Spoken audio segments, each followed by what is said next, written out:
There's a crater on the moon worth more than all the gold ever mined. SpaceX, China, and India are not racing for prestige, they are racing for resources. When helium-3 from the moon powers fusion energy, oil on Earth becomes obsolete. Few small companies are quietly building the machines that will mine these resources. If you care where smart money moves before headlines, this video will change your portfolio.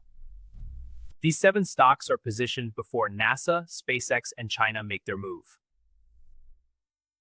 Watch till the end, because the last stock might be the biggest opportunity.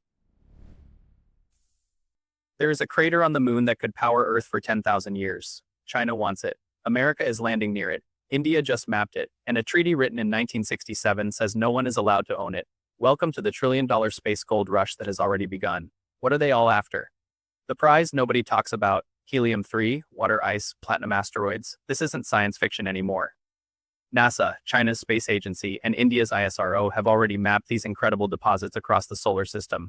Imagine this. A single asteroid floating in space contains more platinum than has ever been mined in all of human history. One crater on the moon holds enough water ice to be turned into rocket fuel, creating a cosmic gas station for deep space missions.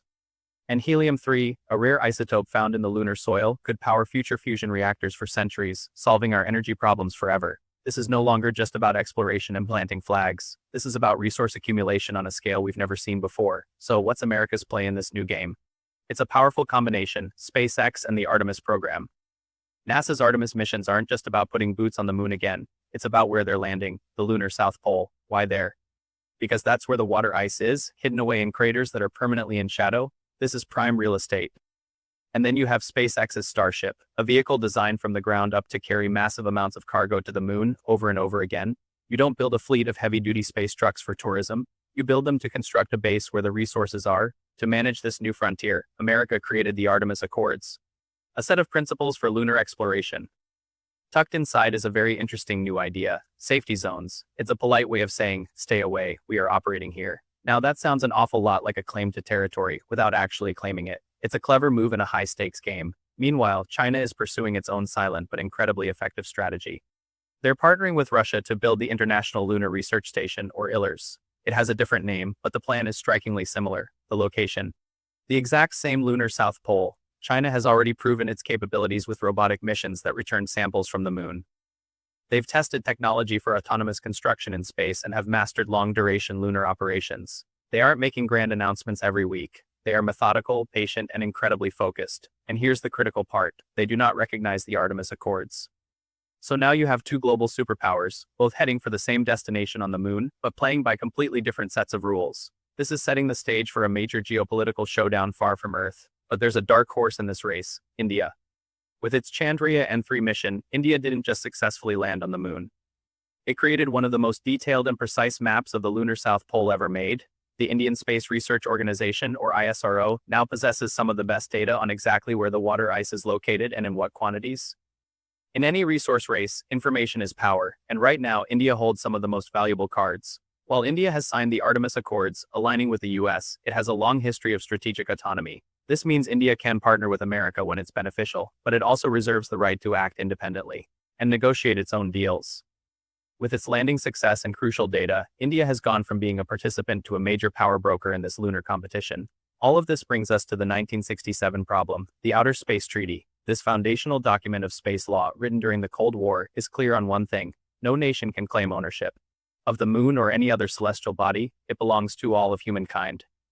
But the architects of that treaty never imagined a world with private companies like SpaceX capable of reaching the moon, or advanced mining technology that could extract resources, or permanent bases being built. They certainly didn't foresee the trillion-dollar incentives we're talking about today, and this creates a massive loophole. The treaty says you can own the land, but it's silent on whether you can own what you extract from that land. It's like saying, you don't own this gold mine, but feel free to take all the gold you can dig out. This legal vacuum is what every major space power is now rushing to exploit. So what happens next? Let's look at some realistic scenarios. Those safety zones we talked about could slowly but surely turn into de facto territorial control. This isn't just about what happens on the moon. This is about how it fundamentally changes life back on Earth. Think about it. Whoever controls the lunar water ice controls the rocket fuel supply, and therefore controls access to the rest of the solar system. Whoever masters the extraction of helium-3 from the lunar soil could control the future of clean fusion energy for our entire planet, and whoever gets to the platinum-rich asteroids first will control the next industrial revolution. In the 20th century, oil made nations rich and powerful. In the 21st century, space resources will make nations unstoppable. This race has already begun. It's happening quietly, strategically, and irreversibly. The future of humanity is being decided right now, not on Earth, but 250,000 miles away, in the silent dust of the moon. Here's the stock we promised to disclose last. It's Helios Technologies, the backbone of lunar mining. This space resource race has started. Position early, subscribe, and stay ahead of history.